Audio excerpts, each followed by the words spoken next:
All right, we over here jamming. I am excited, Facebook.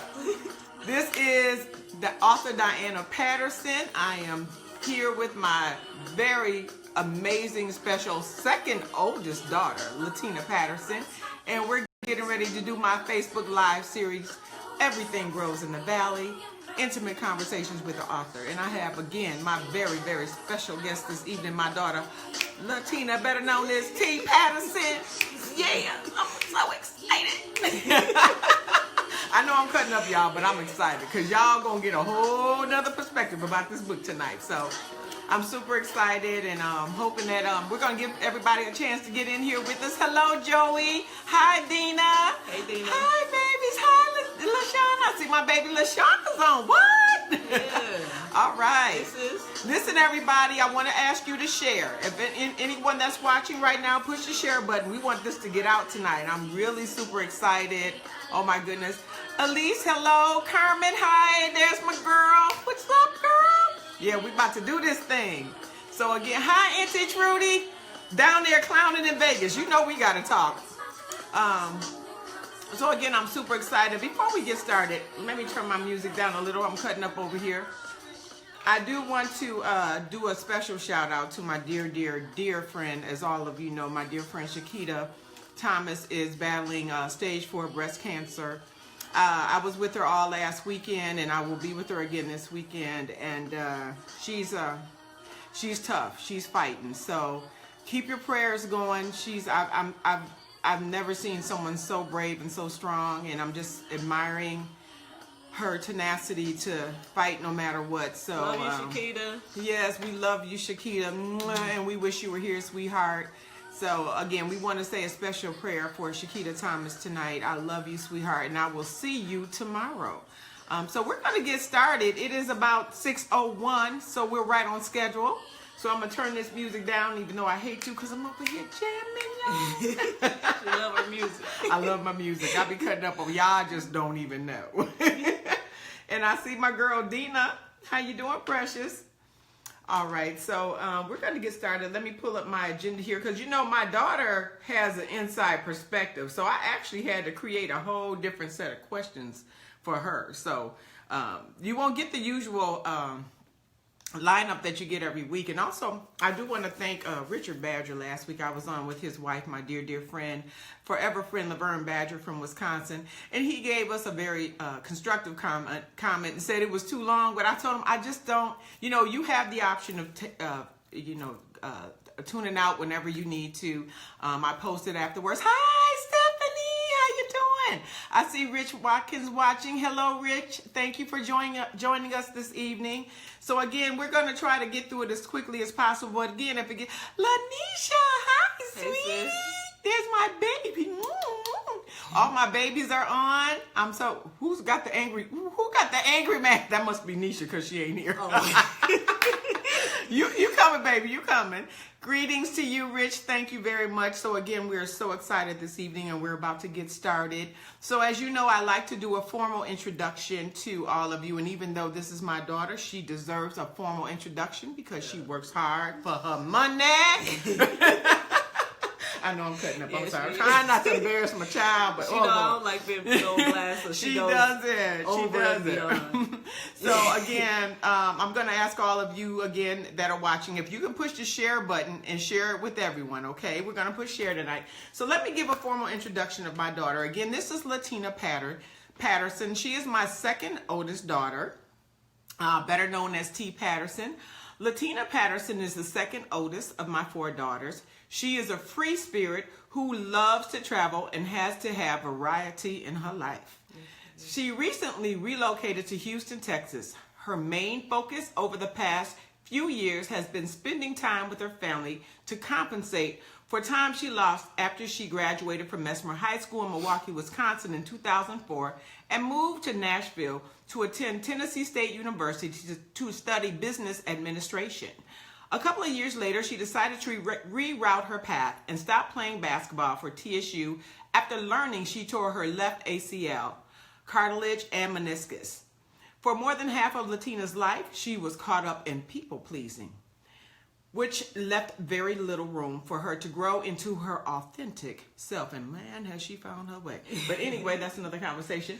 But with love and encouragement from her family, especially her mama, Yes. and a few friends, she began the journey of spending time strengthening her spiritual life and getting to know herself, which required a lot of time with minimal distractions. Latina's passion is helping others believe in themselves and motivating them to find their purpose, limit unhealthy distractions, and go for their dreams. She feels her purpose is to help increase self-confidence in others and put positive thoughts in our subconscious minds. This is why her and her father, Myron Patterson, created I Am Fly LLC, a company that promotes self-love, self-confidence, and provides photography, videography, and graphic design services to people with talent and or businesses. I Am Fly was formerly known as Fly to Society. The name was changed after years of trial and error and months of brainstorming. The disconnect was finally identified. The name Fly to Society focused on how others perceive us, whereas I Am Fly focuses on how we view ourselves, which is most important. Tell it, honey. She is extremely excited about the future and learning everything she can each day she's blessed with. So let's give a resounding applause for my daughter, Latina Patterson. So I do want to say, those of you that had the opportunity and were blessed to see my promo video, my daughter actually did create that promo video for my book. So she's amazing. And I'm just so proud of her. She's doing so much. I want you to kind of stand up a little bit. Let them see your logo. Oh, Mom. Yeah, girl. I'm getting my brag rights on. Shoot, I work for this brag. So this is her brand. I Am Fly. You want to say anything about it before we get started? No, they heard enough. They heard enough. Okay, I'm sorry. Look, and then my earring caught in my hair, y'all. You know I'm excited when your earrings fall off your ear and get caught in your hair. That's a doggone shame. So we're gonna get started. So. Let me pull up my lineup for tonight because, again, my daughter has her own special set of questions. So, Tina, we're talking about my book, Everything Grows in the Valley. So, yes, the book. This is what this is all about. Yes. So you will order the book and then read the book. Don't just order the book, read the book. So, Tina, let's get started. Talk about your earliest memories as a child in our home, being raised by me and your father. What are some of your earliest memories you want to share with everyone? My earliest memories, I would have to say, I'll just focus in on my memories with you. Mm-hmm. Okay. I know that I kind of spooked you out when I told you about them years ago, but one of them was there was a man who had fell, an older guy. Mm-hmm. He had fell on the concrete, and it was on Capitol Drive in Milwaukee, Wisconsin. Mm-hmm. And you had this older black car, mm-hmm. and I remember you pulling over. You saw him fall, and you pulled over, and you had this little stuffed seal. Yeah, it was a white stuffed seal. Yes, I remember that. And you got out the car and put it under his head, and I guess you must have asked somebody for help, asked somebody to call, because I don't even know if their cell phones was out there. No, they weren't out. That's giving away my age and her age. Yeah. But no, there were no cell phones back then. But you put it under his head, and you waited for the ambulance to come. Mm-hmm. And I remember when you got it back, it was blood all over it. Mm-hmm. And that, once I got older, I understood that you were basically a very caring person, because you didn't know that man. No, but he was hurt. And he was hurt. Mm-hmm. Yeah, and he was either really light skinned or he might have been a Caucasian guy. I think he was Caucasian. Older. He was an older Caucasian guy. Yeah. Hello, Michael Armin. Yeah. I see you're online with us. Thank you for joining in. That was one. And that was one, and then you said I don't know how old I was. You were 2. You were 2, and yeah. I'm still trying to wrap my mind around. This next one is going to blow you away. And these, again, are her earliest memories. My daughter was 2 years old at this next one she describes. Yeah. The other one was the same car mm-hmm. that broke down in the middle of the interstate. I want to say it might have been around Highway. Is it somewhere where Miller Park is right now? No, we were actually going out towards Germantown. So it's where Fond du Lac Avenue... Okay. Kind of turns into... I know whenever I see it, I recognize it. Mm-hmm. Yeah. So, the car had stopped. Yeah. And you had to, I think it was like in the middle of the lane. We didn't even have enough time to pull over. Yeah. And people was going around us and everything. And was it a bus or a tow truck or something that pulled the... A tow truck came and helped. Yeah, and helped us get in or whatever. But every time I see that spot, I recognize it. And I think you said I couldn't even talk yet. Well, this is what's amazing. I have to say this. So my daughter was about 2.5, almost 3 years old when this happened. And you know how it is when you're on a highway, there are no real identifiers. I mean, it's a highway. You got these big green signs, you know, but you got to look at this as coming from the lens of a 2-year-old. So I'm driving past that exact spot one day, which was right past an exit that we typically get off to get on 76th Street. Okay. And she said, "Mommy, car broke down. Car broke down." And I almost ran off the road because my daughter is in a car seat, 2 years old. And I'm like, how in the world because I had to think for a minute myself, was that the spot? Like, she remembered that. So we say that to say my daughter has always had a micro memory. Like, just, I'm stunned at everything that she can remember. So that's one thing we wanted to share. So those are some of your earliest memories. Anything else you want to share? Basically, I just remember you and Dad always working really, really hard. Mm-hmm. You know, I remember one time we came to either pick you up from work. You were working at Pick and Save. Mm-hmm. Younger years, y'all. Yeah, younger years. This is before the daycare and everything. And we came to either pick you up or bring you some lunch or something. I can't remember. But another memory was when you had came to get, I think, me and Toya from a daycare. I know Granny came and got us one time. Yes, but you were not happy with the service, and I think that's when I started your own daycare. Because you didn't like the way like, that we was being treated. No. And you came and took us out of there. Yeah, So. and that's what inspired me. My ex-husband had been telling me forever that we need to start our own preschool, but I, being the tenacious person that I was, had other goals, and I didn't initially think that that's what I was supposed to do. It was my calling until I started doing it, and then I realized it was absolutely my calling. So thank you for sharing that. So let's start talking about the book a little bit. So how did you feel when you first heard that I was writing this book, and share a little bit of that? I was excited. I was very excited because it was something that I knew that you always wanted to do. So when you finally found the time to do it, because you were so busy raising me and my sisters and running a business and doing everything else, so it was like I knew it was a goal of yours. So the time, it was never a question as to if you were going to do it. The question was always when you were going to have the time. And then when you finally found the time to start, I knew it was going to evolve into something. It's what it is. It's something beautiful.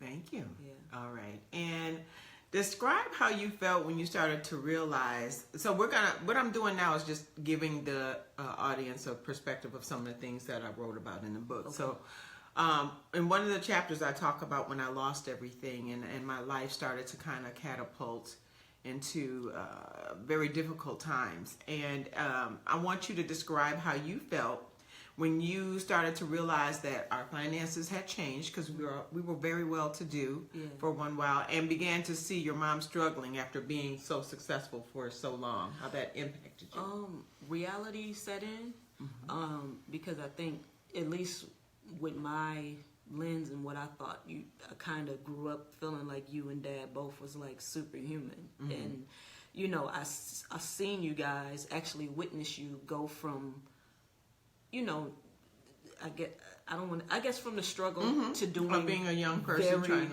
to very well. And I watched y'all climb into what a lot would say is very successful. I mean, we did, you know, we were spoiled. I'm not gonna lie. Yeah, we were spoiled. Yes, but to see you guys go from that, from very little to quite a bit, back to kind of struggling, reality kind of set in, and it helped me realize that everybody needs help. Everybody needs support. Everybody needs, things don't always go the way that you plan, you know, and that was a healthy lesson for me, because it helped me start to see I can't keep going in the route that I'm going, whereas I was always working really good jobs, good paying jobs, but I wasn't living a purpose fulfilled life, because a lot of times, even if you are struggling, when you're living a purpose fulfilled life, you understand that even with the struggle, you still feel satisfied. You still feel like your life has meaning. You're still passionate about what it is that you're doing, what you were. You just couldn't push on.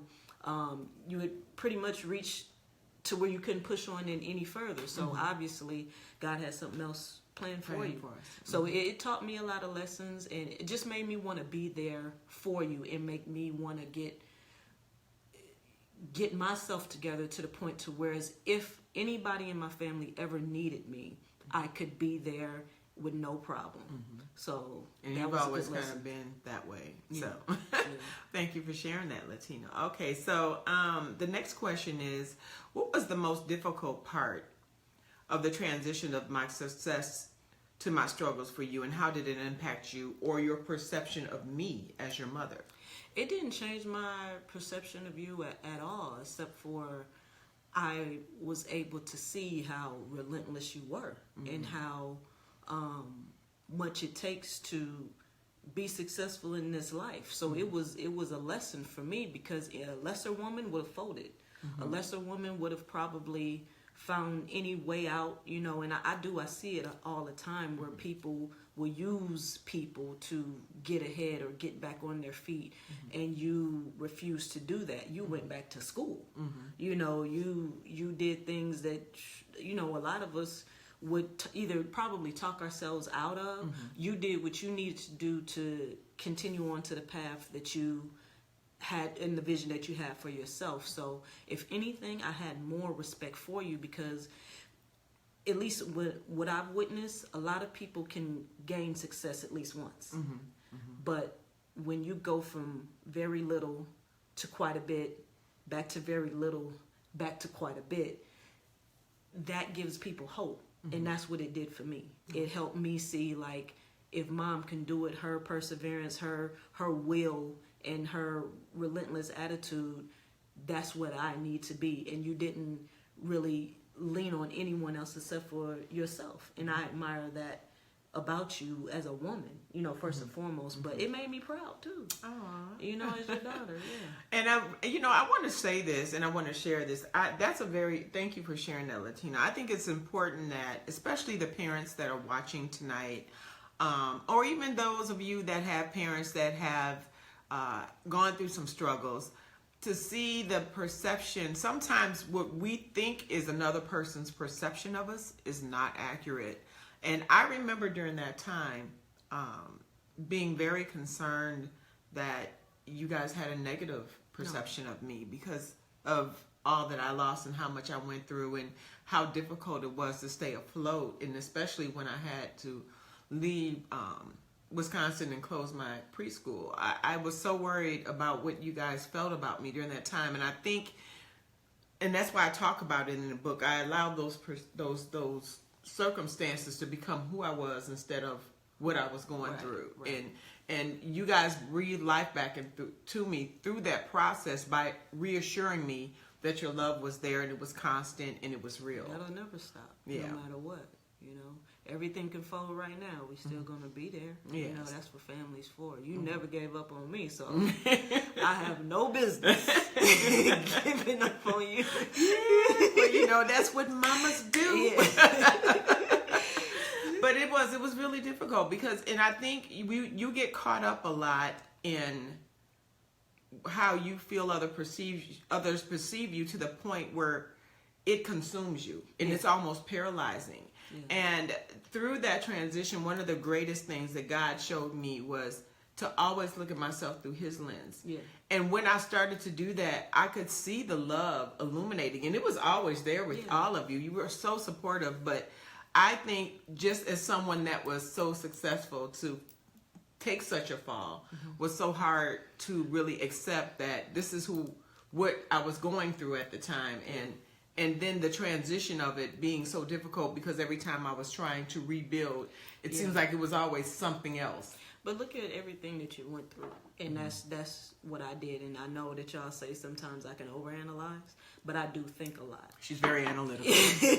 Very. I do think a lot, and like even in the bullet points you said to identify where you tripped, you know, and when you came down to Atlanta, which we'll get to later, but I helped you see that it was your giving spirit.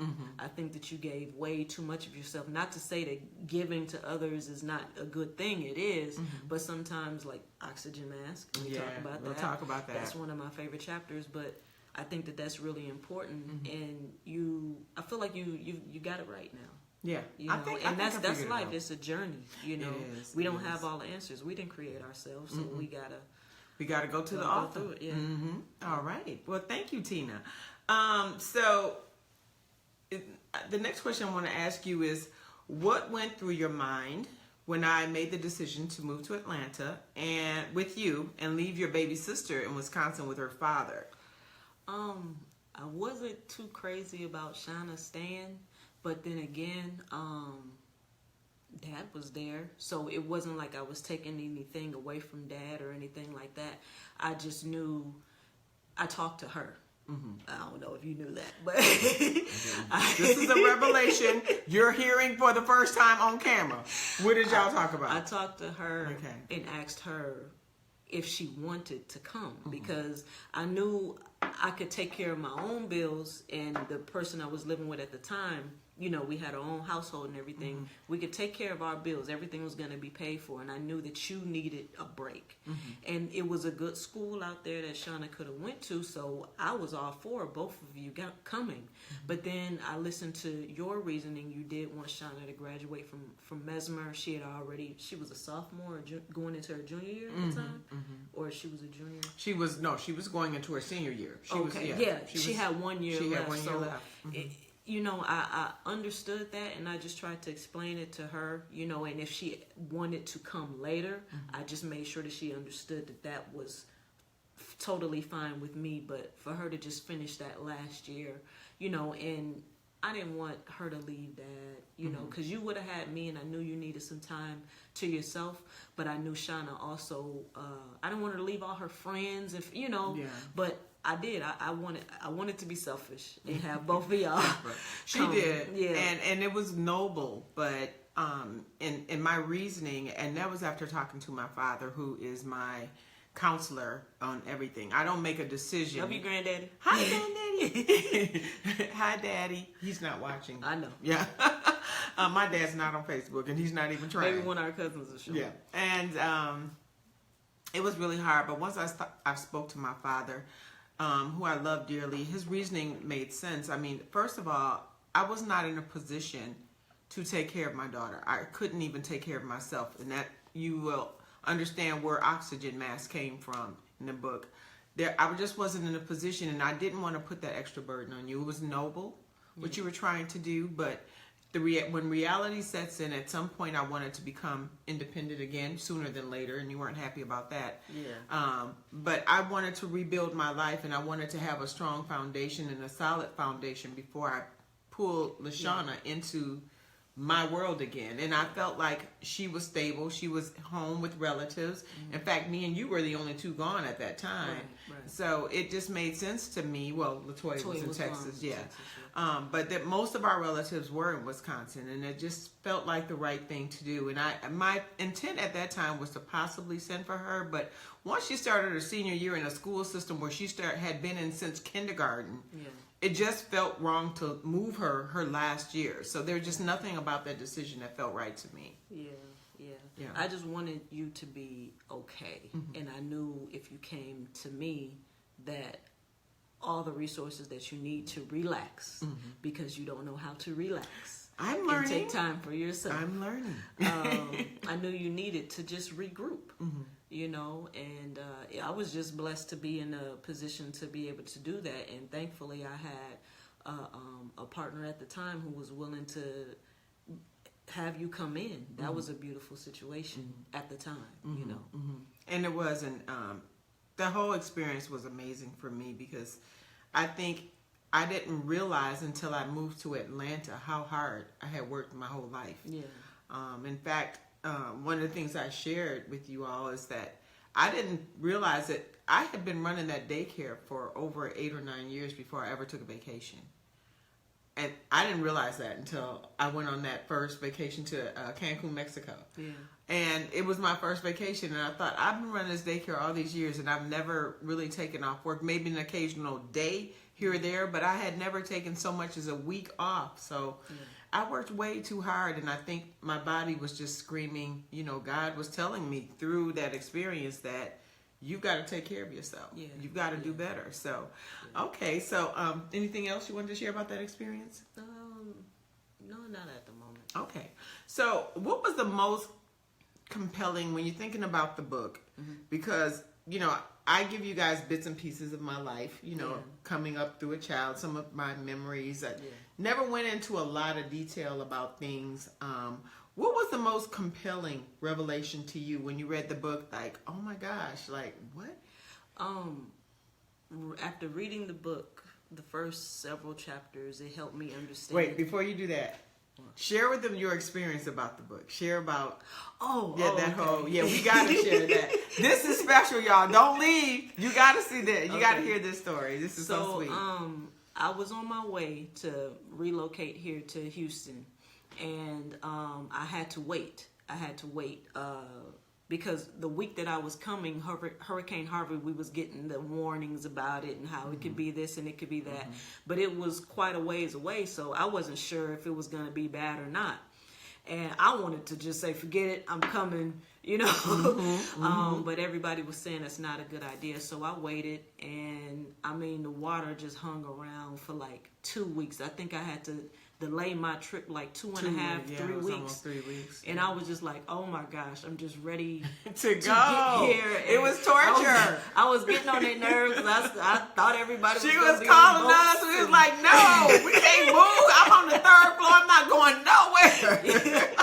Telling me to get out there. I was working the nerve, but finally, a lot of the roads had cleared for me to at least be able to start driving. I drove from Wisconsin all the way down here, and it was like 18 hours, but with stopping and stuff like that, about 20-something hours, 21 hours. So keep in mind, she did this with no sleep, right? I was a trucker for a while, and she did this with no sleep was no problem. And I was running on adrenaline. I was happy to come and see my family, so I was fine. But when I got here that day, later on, I got here like 2-something in the morning. 2-something in the morning. 2-something in the morning. And with no sleep for 20-something hours. I took driving. A nap. I took a nap, and then my sister Nisha had came by to see me, so I woke up all happy. And then later on that evening, the afternoon, her mail runs a little late. Yeah. The first draft of her books came. And she was here with me. So I got here right in time to help her carry the boxes up here. And I cracked one open, and she yelled at me, told me I needed to get sleep. And I did. I tried like 4 times. 4 times. I tried 4 times to put it away and get some sleep. And I just kept on like, Mom, just a couple more chapters. And this girl, look, I need you to, let me run this, so I don't know if they're catching this. Yeah. This woman, I'm sorry, my baby's grown now, I'm sorry. My baby had drove over 24 hours straight with no sleep. Got here, you know how that is, y'all. If you really want to go to sleep, all you got to do is pick up a book, right? Right. She read my book with no sleep. All the way through. All the way through. With no sleep. And I was mad at her, but she was like, Mom, it's so good. I'll let you talk to Kim. Yeah, it really was. The first few chapters helped me see, and that's what I wanted to really get into. It helped me see why you were so protective as a mother. Because especially in our younger years, we couldn't go spend the night at too many people's houses. When things was going on at school after hours, it was like, no. You know, and I mean, and not to say if it was something productive, you would let us go. But, you know, anything that was where you weren't sure, you didn't really know the people. I totally understand, and I understand why you're so supportive in everything that we do. Because like I would just matter of factly tell you, like, Mom, I'm doing a reading, or I'm doing a prayer at prayer service. At school, we always went to private schools, so, and like you would be in the audience. I'm like, why is Mom here in the middle of the day? Like, baby said a prayer. Dog want it. And which was a blessing that you owned your own business, because yes, a lot of that parents flexibility. Yes. weren't able to do that because they had to work. So not to knock any other parents out there, but my mom did have the flexibility to be able to be that supportive. And I remember kids at Mesmer and different whatever schools I went to, I smell your mama. They would always smell your perfume. And I would be like, she not here, she's bringing us lunch. And I'm like, that was design. yeah. So, I mean, I totally get why you were the way that you were with raising us. And I don't have any children of my own, but man, that's a lot of balance. Yeah. That's a lot of balance. And I'll tell you, the interesting thing is, and Beverly Brown said, being transparent is always a great testimony. Yes, it is. And I demanded that with my children. That's how I've raised them, because I didn't want them to think I was Superwoman. That's a false perception of life and of people in general. So I was always transparent and open with them. But it was great to be able to have that experience. But it was very important to me. And like she said, reading, and what chapter would you explain to them? What chapter made you understand that the most about me? Why you were so protective. Well, I would have to say, Who Am I? Motherless Child, and Bruised Innocence. Okay. All of those, and the reason why, once we started kind of being curious about dating and stuff like that, the reason why you was all in it. And the beautiful thing about it too is we had a dad as well who was very, very present in our lives. So I know a lot of mothers don't have any say as far as the fathers that you pick, because it might be another perception that he might sell you before you guys have children together. But I just want to thank you for choosing our father, because regardless of what happened between you guys, you always did well at co-parenting us. Yes. And that's something that I really, really appreciate. You never tried to keep us from him, because especially as African-American females, we need our father in our lives. Yes. And it helped shape who we are and a lot of the choices that we make. We don't make the best choices all the time. We're human. But at the same time, eventually, we end up getting it right. Right. Yeah. And that was important to me. In spite of what was going on through our divorce, I did not allow the courts to get involved. And I want the young ladies out there to hear this, because this is important. Yeah. Me and my ex-husband weren't getting along good when I left him at all. I didn't like him. It was bad. But when the court started talking about visitation, I shut that down.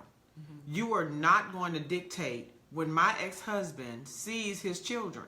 Yes. He's their father, and they need him just as much as they need me. He's equally important, and I refused, in spite of whatever was going on, to let the court system get involved with how we raise our children. So, and it was a little hard in the beginning, because those raw feelings are there, but we still managed, even through those tough times, to never get the children in the middle of it. And I was always and you say this all the time, and I want you to be able to say it too. I never talk negative about their father to them. Yeah. And that's what I appreciate too. You always said, regardless of what goes on between me and your father, he's a good father. And that's what your relationship is based off of. And thank you, Dad, for continuing to deal with us crazy girls. But he stayed in there. It was like he was around more. Yeah. I'm like, got on my nerves. I'm like, did I divorce you? Yeah, but it was good. Even with the divorce, we never missed a beat with both parents, so that was a good. And I understand, because I'm such a daddy's girl. Yeah. The important role that a man plays in a woman's life, and they've done the research, and it shows that women make better decisions about not only their relationships but their careers. They're more grounded. All that when you allow they have that love and it's apparent and it's visible from their father, and it's strong and it's real. And a lot of times with divorces or breakups or whatever the situation, that dynamic parents changes. will use the kids as a pawn.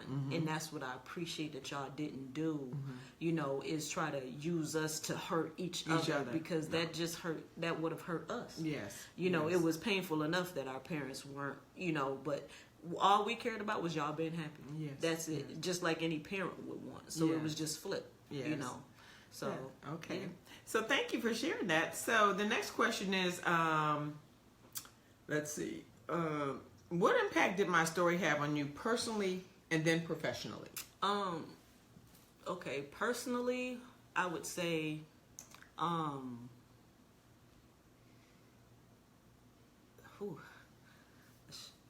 had my answer. But personally, I would say the way that it affected me is my focus. Okay. My focus used to be on a lot of things that it shouldn't have been on. You know, stuff, materials. And you told me when I was younger, I'm not going to have no materialistic child. You Right. need to know. Everybody who knows me knows I was into the brands and into just everything that really just meant nothing. And at the time when you're a younger child and your parents have money, you know, which I appreciate too, because y'all got us some of the things that we wanted, but we had to work for it. That's right. And that's something that I can appreciate now that I'm an adult, because anything that I want, I have to work for it. So even though I didn't have to like necessarily go and get a job, I had to bring home good grades, you know, which is in reality the same thing. If you do good at work or your business or whatever that it is that you're doing, your career, then you get those different promotions. You get the extra money, or that, you know, the income that comes with it. Whereas I'm sorry to say, but I do see a lot of it out here. People just give and give and give to their kids, and they're bringing home terrible grades. Terrible grades. My parents did not accept average grades. No. Like that was, you know, that was not it. And I think me and a lot of my friends, we helped make getting good grades cool. You know? Yeah. Seriously. You know? Like being while- studious was the end thing. Like that all was of a the sudden. thing, you know. So, you know, just surrounding myself with the right people, and being it helped me stop being lazy. You know, as far as how everything played out in your life, because I was like, I don't have any children, and I'm not doing a lot of things that my mom has done. So there's no excuses for me to halfway do anything. And that's another thing that I really respect about the way that you and Dad raised us. If you're going to do something, then you do it, and you do it well. It's not going to be easy. It's not going to happen overnight. But you go hard at whatever it is that you do, even if nobody sees the results for a very long time. That doesn't matter. So that's one of the things. Another thing, personally, it helped me in my dating life. I've decided to not date for the last few years because I'm not ready. And I think a lot of people focus their attention on the wrong things. And I know what my goals are. And for me, I can't. Well, I won't say I can't.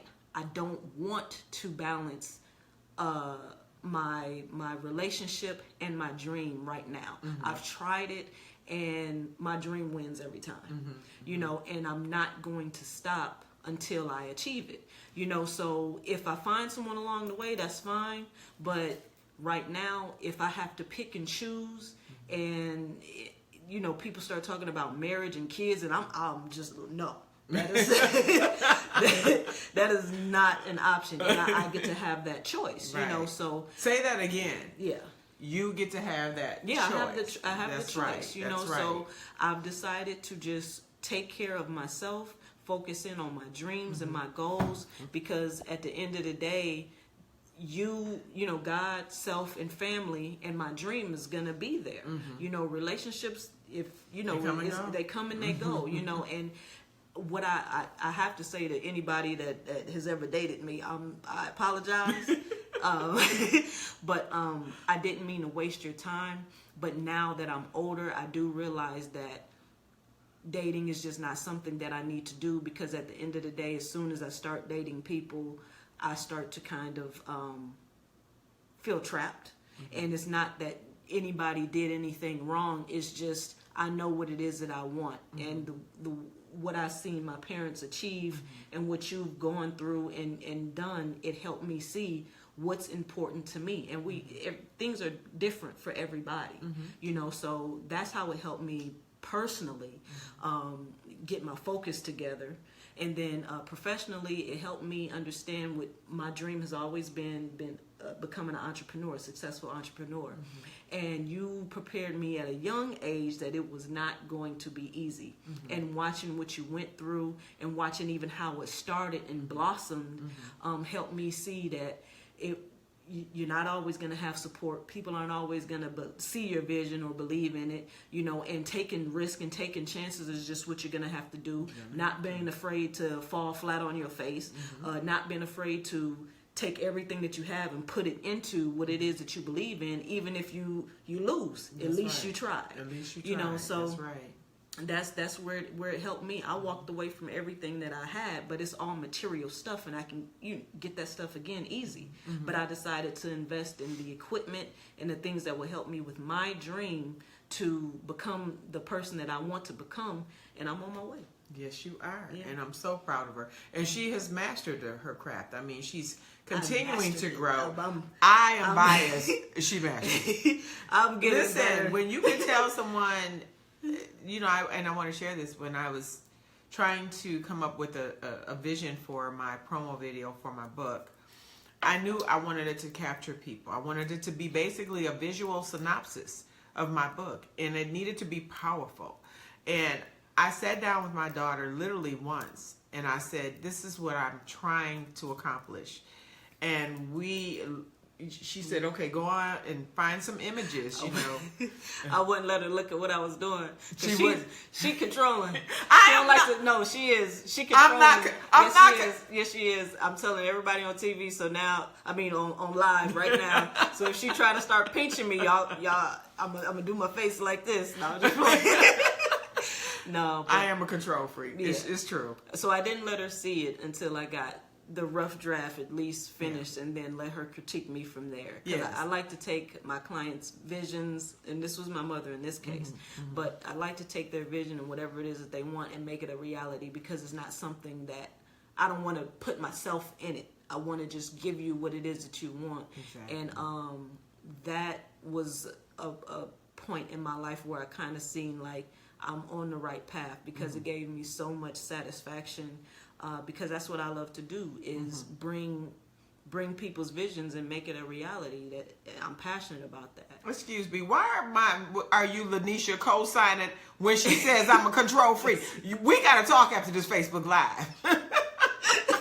Don't be co-signing on Facebook Live.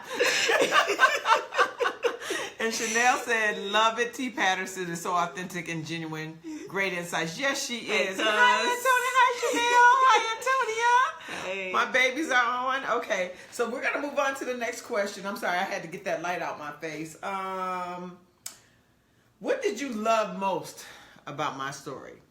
About your story, your perseverance. And I can't keep saying that enough, because I think that one of the things through a lot, at least some of the things that I've been through, giving up has never really been an option, simply because I have never seen you give up.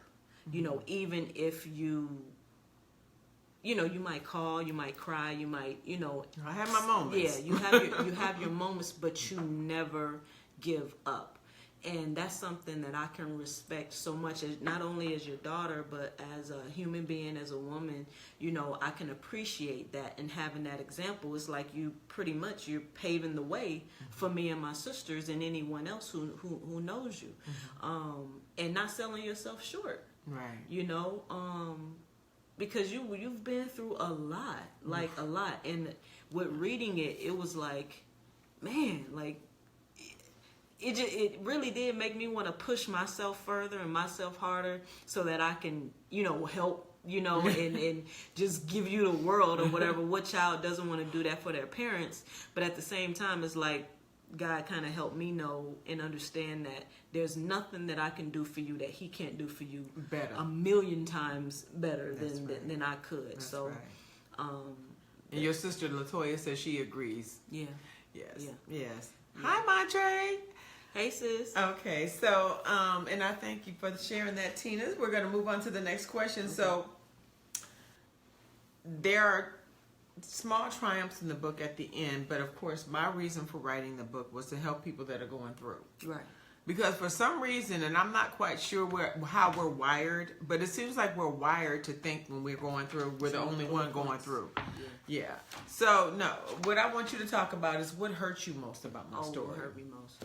Wow, it was a lot. I don't want to keep everybody too long. But I would have to say,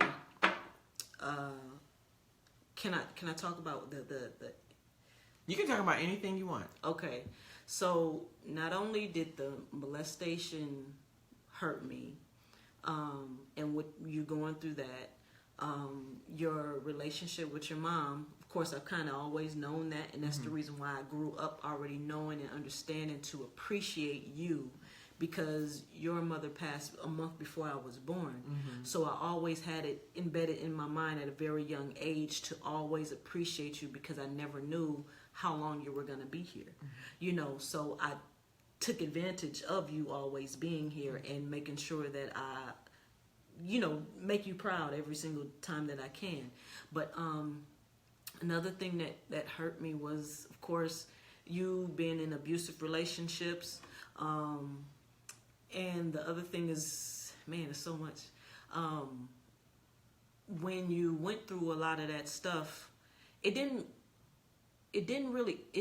hurt me that you were going through it, but it was a blessing that I was able to help. But the thing that I want to talk about most is Nisha, because I was so bothered and consumed, because I was only 7, right? 6 or 7, and she was going through that. And that chapter, I think I try my best not to cry, but I cried probably throughout the whole chapter, simply because I was so young and I never really prayed. You know how like a kid prays, right? Like you pray and you pray in a way where they teach you, your parents teach you how to pray, your grandparents teach you how to pray, or people at church teach you how to pray. But that was the first time I had ever really prayed and was actually talking to God and meant every single word that I said, and really asking him to bring my sister back home, simply because, I mean, that's your sister, you know. And I want to say that I think I kind of got spoiled because he answered my prayer. So I kind of felt like if you pray hard enough, he gonna answer all your prayers, and that I learned through life real quick that wasn't true. The one that needed to be answered. So you know, as a child, you think of it as, I want my sister home. I want my sister home. I want my sister to live, and that was my lens as a child. But with reading the book, reading your version and your coming from your view as a mother. Like, I don't have any children, but when doctors are telling you one thing and you are on the verge of, like, people are saying that your child is not gonna, man, that right there. And that chapter is divine intervention. Everyone. Divine intervention. That to me is the chapter that really, really affected me, because, like I said, I have never prayed that hard before in my life. And when she made it through and to see everything that she's accomplishing now, sis, I'm so proud of you. I'm gonna try my best not to cry. But and even being a big sister, I used to wonder why it didn't happen to me, like why I couldn't be the one with diabetes. But now I see, like, you got to be real serious to study science, you know. That's I always did well in science, but I don't know if I could have gone as far as she has. But she had a purpose. She had a purpose, and she is doing her so thing. Doing her thing in her PhD program at UTMB. Biological science, and she cell biology. She told Congress that she was gonna do it, and just when she was 9. When she was 9, 8. Yeah, when she was 8 years old. And just to watch that dream of hers and that goal of hers actually become what it is now. Like, she never stopped. That's some perseverance for you. And you know, she get that from y'all as parents, you know, and that's truly a blessing. But for me, seeing what you went through, and you were pregnant with Shauna, you know, how everything just played out, man. Like, if y'all don't read no chapter, y'all have to read Divine Intervention. Like, Yes. that will help so many parents who, families, period. Yeah. Even if you're not going through anything, it's going to help you see how God lines things up. Even in the face of tragedy, His like presence. I said, I try my best. I try to hold my little feelings in and stuff like that. But I cried, I don't know how many times when I read that one. Yeah, let me tell you, and Lanisha's on with us. So Lanisha, in the comments, you can interject if you want. But as I wrote Divine Intervention, I cried so much. Yeah. I called my daughter, like, I need you to help me get back into a mindset so that I can finish. It was very emotional chapter walking through that again. Yeah. Because literally I relived it, and it was a very difficult time in my life. Yeah. I've always said this. I've never been angry with God, but there was certainly a time in my life where I questioned His plan. Yeah. Like, what are you doing right now? Right. And He definitely showed up and showed out with Lanisha. When I tell you, this little girl, wow. Woman, Right. let me say this, woman. She has earned that title. Yeah. She is at the University of Texas Medical Branch, UTMB, doing her thing. She's a Gates Millennium Scholar. Lanisha has been a 4.0 or higher student her whole life. She had, I think she graduated with a 4.333. Yeah, like who does that? Yeah. Like, I she got was one a couple valedictorian times, of her middle and yeah. high school. Bill Gates is paying her way Yes. through every program after undergrad, graduate, now her PhD program. She's set and she's focused. She's been through let me tell you something. And I want her to write her book. She's been through some things. Yes, she has. But she never let it stop her. Right. She never let us. And I'm telling you, she has the respect of all of us in this family. We support her so much. And you know, I admire all my children. They're all tenacious and they all fight. But we all say it. Right. This little girl is on some other stuff. Life every single day. Every day. And you know, you got to give her a standing ovation for that, because. And I just want to thank Granny, which has passed on. But when I was worried, when I was scared that I always knew she was going to come home, but I don't know what it was. I was young. But she told me to just pray. And after I prayed, and like I said, I never prayed that hard before. After I prayed, it was like this calming spirit. And it was like I just knew she was gonna come home, and that was my first experience, I guess, of faith. Yeah, you know, because she came home. She came home, you know, and that was a blessing. Tara, I'm reading Tara's comments. She said, "I guess I need to get another book." Go ahead, get another book, girl. I bless the young lady that was going through with it. I pray she read it and received her blessing. Oh, thank you, Tara. And that's what I love when I hear people have blessed others with it. So you know what? So you can do it right out the gate. Just order 2 books right away. That's all you have to do. So yeah, but that chapter, Divine Intervention, is really and you really walk through that journey with me. And I think that was all my children have said to me at different times. Like, Mom, I knew, you know, it affected you, but it's so different to walk through it through someone else's lens, and the lens of a mother going through it, I'm sure, was completely different. Yeah. So yeah, thank you for sharing that again. What I asked all my guests this question, Tina, what chapter? Because one of the things I thought was hilarious. So as you know, I had my book launch my birthday weekend, right? Yeah. So literally the next day, I have people that had read the whole book, first of all. Some people bought my book before the launch. But the first question I'm getting is, when is the next book? I'm like, I had the book launch yesterday. Can I marinate on this book first? So what chapter would you like to see launch into another book? I mean, I think all of them probably could, but which one do you think? Like you said, all of them really, but I think that I'll just say Oxygen Mask.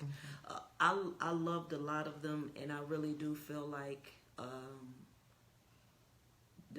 divine intervention, because there's so many people who have lost, not only, or on the verge of losing someone that they really, really love.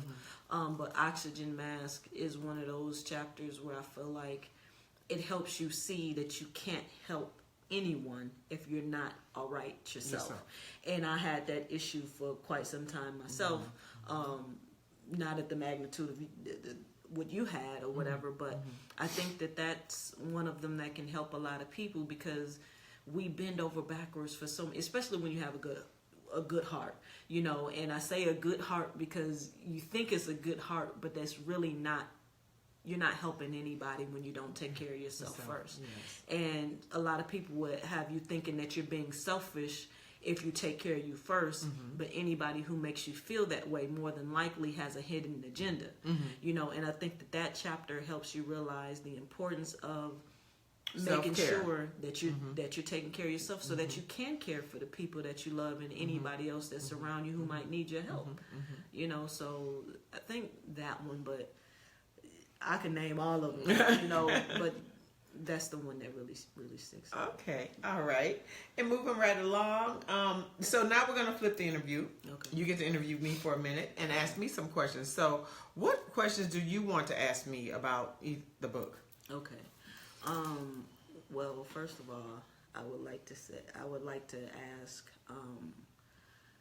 how was it with telling your story? A lot of these questions I'm already asked you, but months ago. But how was it with sharing your story? Can you talk about the feelings that you might have had, which you called me quite a bit, but the feelings that you might have had while you were writing it and then making it public for other people to see? So what I tell people is prepare yourself. Whenever you're writing a memoir or an autobiography, you really have to mentally prepare yourself for what you're about to do, especially if you're like me.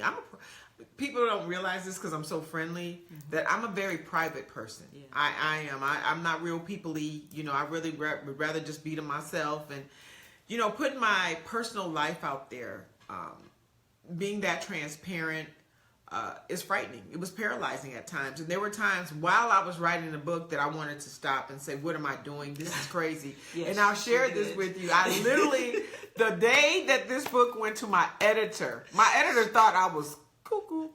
I did too. Yeah. I sent the book over to the editor and I changed my mind. I don't want to do this, because once it's out there, you can't take it back. Yeah. And so one of the things I talk about in my preface is that I'm very selective about what made the book. So you don't know everything, and that's how I roll. You're never going to know everything. But what I felt is there were certain experiences that I had in my life that I knew that God allowed me to go through so it could be a lesson for others. Yeah. That it could be a teachable moment, an aha moment for people that come into my life, or those who read my book.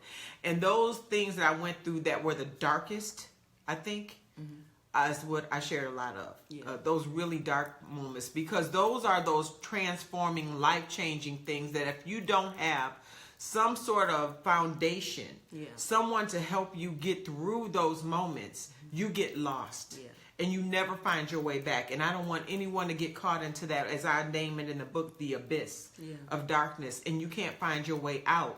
Hey, hi, JB. That's Jeff is on there. Hi, sweetie. Hey, and L'Oreal, how are you?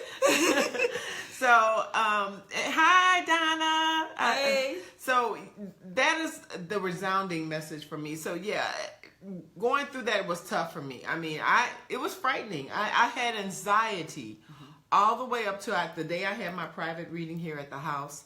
And I want to thank all the women that came that day. My Aunt Trudy, Dina, Candace, Michelle, Rachel, who else was here? There was quite a few people here. Angelica.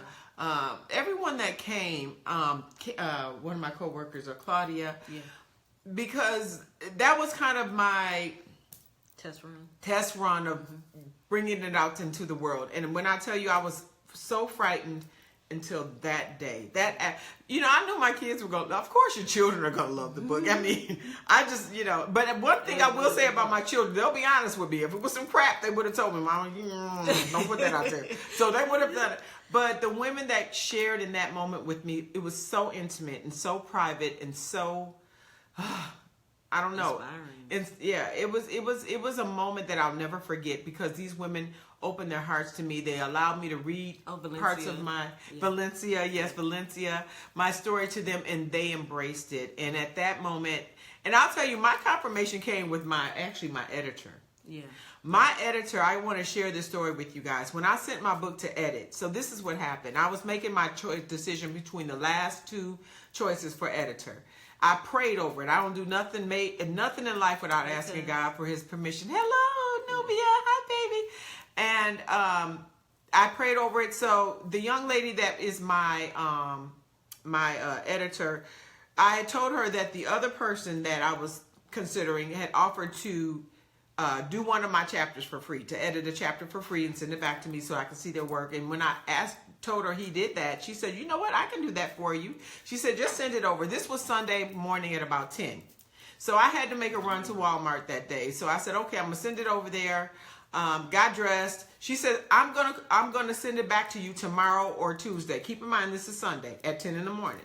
So I get dressed. I leave. I go get in my truck. I make it to the gate. And my phone's ringing. I answer it and someone is bawling I'm talking about the bawling, not the and I couldn't even make out who it was. And she said, this is Terry. And Terry Scott, I love listen, any of you ever need an editor, Terry Scott is the truth. I'm telling you. So she's crying her eyes out. I sent her my chapter called Motherless Child. And she said, Diana, I've been doing this for 30 years. She said, let me tell you something. This has got to be one of the most powerful books I've ever read. And I needed that affirmation because even in that moment, I was still like, I don't have to put the book out there. I can just hold on to it. And to get that affirmation from someone who is so versed in literature and creative writing meant everything to me. So I thank God for that. Yeah. I was proud of you for putting it out. Thank you. Any other questions for me? How do you feel now that you put it out there? I wanted to also touch on, I know, like, as far as the it factor, because you're a beautiful woman inside and out. Oh, she's biased, but thank you. But I mean, okay, I'm talking from my lens, but I feel like it is the truth. I know it's the truth. But I've seen you go through situations, literally, like how you talk about, I've seen you walk into stores, into just certain buildings, whether it be the bank, in different places, restaurants, anything, even, I won't say all that, but certain places, and people just turn their nose up at you, like automatically, and I know that a lot of the people who are reading the book really, really do need encouragement and inspiration, and I feel like it's going to do that. And then I think a lot of people will even start off reading it with different intentions, negative intentions, because they just want to know. Just want to know. Being nosy. Go ahead and say it. Yeah. But I do feel like at the end of the day, after they read it, and if they really, really pay attention to every single word that's in here, it's going to either help them or help counsel someone else that they truly love that's going through different situations, because you've been through so much. It's not really too many people who have been through this much. At least I haven't, but it can help so many people, whether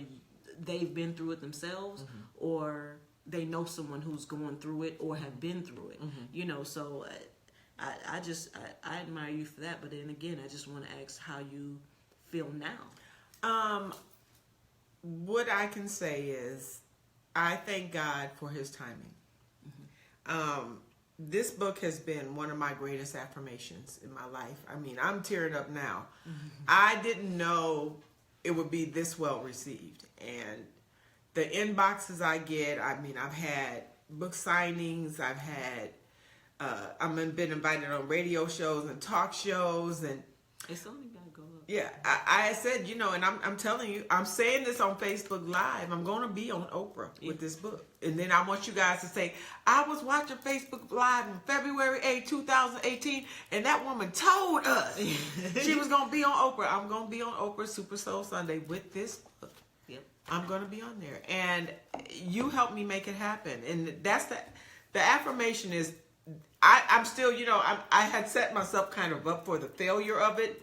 And I said, okay, don't let people's criticisms and comments about the book get to you. I kind of mentally prepared myself for that part of it. And I can honestly say it hasn't happened yet. Beautiful response. Yeah, no one has said anything negative about this book, and I'm support just means so much to her, y'all. I mean, like she said, from us it's one thing, from her children, but from y'all's perspective and y'all's feedback and y'all calling her, y'all inboxing her, emailing her, and giving her support and encouragement, she needs that. So I just want to thank y'all from her daughter, one of her daughters, from all of us, all the Lalas. We want to thank you. Yeah. Thank you, yes, because it's truly a blessing, and I'm just so happy that it has touched. It seems that the resounding message, and I say this for the book, is really about being able to navigate your way through adversity and seeing yourself through God's lens through that process, embracing what is happening to you instead of running from it, and realizing that your experiences aren't who you are, it's what you're going through. And I say that because that is the message, because we allow the things that happen to us to become inadvertently who we are, and it's not who we are. If we were a wonderful person before we went through it, we're a wonderful person going through it. Right. It doesn't change who you are. It's just, and in fact, it magnifies you in a way that you could never even imagine. It strengthens you. It builds you up. Yeah. So adversity should never be shunned upon, and you shouldn't be afraid of it. Look it straight in his face, go through it, and keep it running, honey. Yeah, you actually just answered my next question. So that's okay. Good. Okay. All right. But I was going to say, what do you want to say to anyone who's going through something or who has been through something and might be struggling with how to deal with it or get over it? Trust the process. Trust God. And listen, God is not messy. He is so about purpose. He would not have you in that place. His intentions for our life are good. He says in his word, I know the plans that I have for you is to give you a hope in a future. He would never hurt you, not to harm you or hurt you. So if you're there, what he's about to do on the other side of it is so beautiful. And if you can just wait, trust him, wait it out, it's going to be okay. I promise you, I'm living proof. I'm a living testimony. Yeah. All right. So any more before we move on? Nope. Okay. All right. We're getting down to the end here, y'all. I know this was kind of a long one. So let's see. What is your overall synopsis of the book? If you were to tell us, if somebody were to ask you. I would say inspiration. Inspiration would be like the one word that I would use, because I think that everybody goes through things, whether it be big, small, and if you haven't gone through anything, it's still inspirational because it'll help you appreciate you not going through anything. So that would be it. How to push through, how to never give up, and how to not become a victim of your own circumstances. Because I think that a lot of us, woe is me, that's a lot of that, especially nowadays. That defeatist victim. Yeah, we see all this stuff on social media and this and that, and if our lives don't look like that, it's like, oh, I'm not living. Yeah, you are. Yes, you are. Yes, you are. Keep it moving. Yeah. Okay. And almost last. Let's see. In the back of the book, I have some bullet points, right? About what I've learned through my life in my 50 plus years of living. I can't see without my glasses. Just one. Pick out one because this is getting kind of long. So which bullet point would you say it impacted you the most or stood out to you the most? Okay. Can I at least do two? Okay. I'll just do them together. Do two. Okay. I'll do, you can do two. Embrace your uniqueness is the most beautiful thing about you. And then forgiveness is freedom. This includes self-forgiveness. I would say those two. Simply because I've always known that I was different. And I used to question God as to why. But now that I'm older and with the family supporting me and surrounding me with just love and y'all just are encouragement, I understand why I'm different. I think that a lot of us would feel like we're different, you know. And then the other thing is the thing about forgiveness, because I used to hold grudges, and you used to tell me to pray about it. Yes.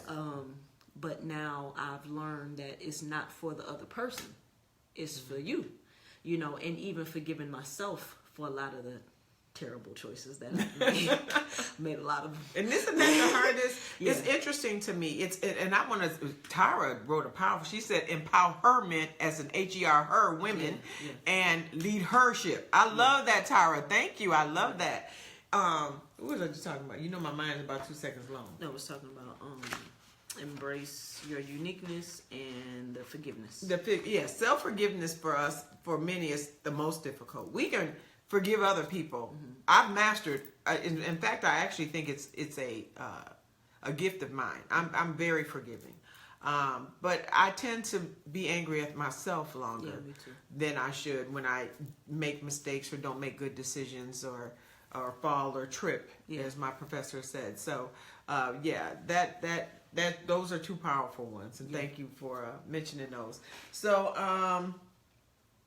how do you feel my story has impacted our relationship as mother and daughter? I think it grew us closer together. You know, I now see, like, I can't, you know, which I never really have tried to, like, you know, do too much to protect you. You know, I am the protector in your life, one of them. But it helped me see, too, that you are right. You know, everything that you've been through, a lot of the stuff I wasn't even here for. You know? I'm gonna be all right. You ain't got to protect me. She thinks she got to protect me. Trust me, it's terrible. It's terrible. Yeah, but I think that it gave me a lot more respect for you, which I already had a lot of respect for you, and it just made me so much more proud to be your daughter. You know, because I have that. And I know that I have it in my veins. So if mom can do it, if mom can go through all of this stuff and persevere and achieve this and achieve that, and, you know, it's all right. I can do it too, you know, and that helped. Sorry, I got a little weird message on the screen. Okay, I don't know what that was. Yeah. So, and yeah, same here. I mean, the funny thing is, me and my daughter, anyone that knows us knows that how close I am with my daughter. It's like, I didn't think we could be closer than we were, because we're that close. And I can honestly tell you our bond as mother and daughter has grown even deeper since they read my story. And I think it's because they have this innate understanding of why those missing pieces of, hi, I love you too, Candace. Good luck in your interview. And it's those missing pieces, those, why is my mom like this? Why does she do that? And that's because you guys talked a lot about that. It's a lot of those those questions where you didn't have answers were answered when they read the book. So yeah, I think we definitely grew even closer. Yeah. So let's see, and we're down to the last two questions. How did you feel when you read the love letters I wrote to you and your sisters in the back of the book? And do you mind if I read yours? Okay. I don't have time for that. We're okay. They have the liberty of shutting it down. That's why I like Facebook Live. They don't have to watch. They can, because it is long, I know, but you don't have to watch if you don't want to. And we understand and we love you. Yeah. I want to read. It's just a page and a half. Okay. Because I want you to understand the nature of me and my daughter's relationship. So all my daughters have a title in my life, and Latina is the protector. Boy, she knew what she want. I might as well just shut up. Yes, so. that's right. So I wrote love letters in the back of the book. They're only about a page and a half long to each of my daughters. So I just want to read you Latina's, what I wrote to her. It says, Latina, my beautiful, precious Latina, March 23rd, 1986 was one of the most memorable days of my life. You were born a little over a month after my mother died, and you were God's gift sent to heal some of the brokenness from that loss. By the time I had you, I was beginning to figure this mother thing out. The instant I laid my eyes on you after you were born, I knew there was something incredibly special about you.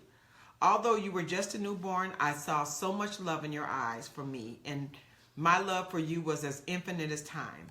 You were so precious and so fragile.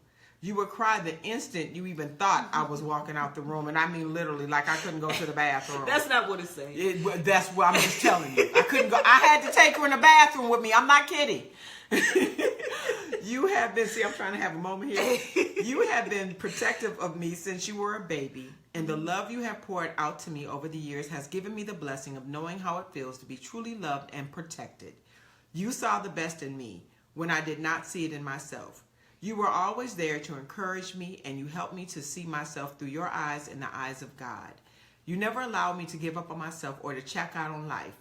Watching you grow up into an extremely beautiful, intelligent, courageous, driven, kind, and caring woman has gifted me with an affirmation that I did something right in this life. Wait a minute, I lost my spot. Where'd I go? Right. When I doubted myself, I'm sorry.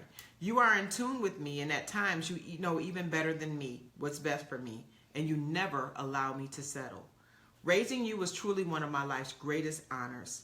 During a period when I did not think I wanted to live, you pulled me back into the light. You continue to protect me, and your love for me is reaffirmed daily through your actions. You have taken the circumstances you've been through and used them to help you soar. You are beginning to live your dream, and your business is about to flourish. To say that I am proud of you is not merely enough to describe the joy you give me by living your purpose and manifesting your passion. I am so honored to be the woman God chose to be your mother. She always trying to make somebody cry. My baby. Look, and don't she look at me? Look at the cheeks. Aren't they cute? To answer the question, the baby feel mushy inside. Nah, it was beautiful though. Yeah. And it helped me see, even from a young age, I always knew my purpose because I knew that Granny had passed, a month and a half or so before I was born, and with me being pregnant, you being pregnant with me, that helped you heal because you had me to take care of as well as Toya, and helped you push on because it was a good distraction. I think a lot of us have, we kind of take in unhealthy distractions to deal with pain and things like that, but that was a good distraction for you. Yeah. And not only that, it helped me see how much you love me. I do. I love my little cheeks. All right, last question. We are about to end our Facebook She like Live this all the time. I am. I am. My babies just never grow up. You know how we do, mothers. You know how we do. Okay, and what would you say, the last thing, to our viewers to inspire them to buy the book? To buy this book. Buy the book. Everything grows Everything in the valley. grows in the valley. That's it. I would say that if you have ever gone through anything that you feel like you don't want to talk to someone about, or if you feel like you're alone, or if you feel like no one will understand, or if you feel like there's no way that you can get through this, more than likely, and I'd be surprised if not, but more than likely there's something in this book to help you. And if you don't know, if it's not you that's going through it, but someone else, I would say to buy yourself one and help be their coach, but buy one for them as well, because this has so many different situations. You can't really put it in a box. You can't say that it's just about this or it's just about that. It's about so many different situations, and I've been blessed, and my sisters have been blessed to not go through a lot of the stuff that she's been through, and we understand why. She didn't want us to go through all of this stuff. But that would be it. If you need to be uplifted, if you need some encouragement, if you need some inspiration, if you need to be motivated to become a better version of yourself, or to get out of the rut, the mental, spiritual, emotional rut that you might be in or going through or have been in, and you're still damaged, this will help you heal. Thank you. Guaranteed. And so, everyone, we just want to thank you Sorry so to keep much. y'all so long. Yeah, this was a long one. And Richard just told me last week, it's too long. long. Yeah. I'm sorry.